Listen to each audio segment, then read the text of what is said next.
Senior तोड़े junior सहाफ़ी जेको आहे हमेशह हक़ ऐं सच जे वाट ते हलनि था। सहाफ़ियुनि ते हिकु सोचियल सम्झियल साज़िश तहत कूड़ा केस दाख़िल कया विया आहिनि जेका इंतिहाई किरल ॻाल्हि आहे। असांखे ख़दशो आहे त हिन टुकरीअ जे करे इन स्टॉल जे करे किथे ख़ुदा बश खे जानी माली नुक़सान न ॾिनो वञे। दर्स जे हिसे जो लतीफ़ उन्हनि जे पुटड़नि ते कूड़ो केस फुरजो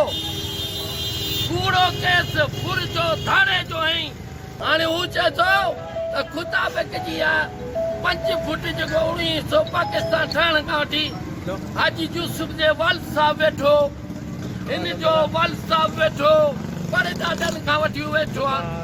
असांजे मोरो जे सीनियर साहब आहिनि ख़ुदा बख़्श मेमण जो स्टॉल आहे 50 सालनि खां वठी उहो हिते स्टॉल आहे जेको हितां जो 62 माण्हू पीरज़ा जो डॉक्टर आहे उहो जेको आहे सो ज़ोरी हुनखे खाइणु थो चाहे।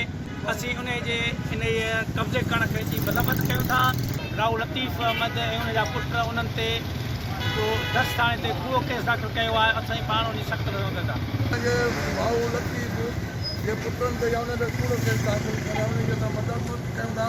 मुताबिक़ हाजी मोहम्मद यूसुफ गुज़िरियल 50 सालनि खां उते पंहिंजो स्टॉल लॻाइनि इख़बारूं खपाईंदा आहिनि। मुताबिक़ मेमण खे धमकियूं थो ॾिए उनजी मज़म्मत कयूं था।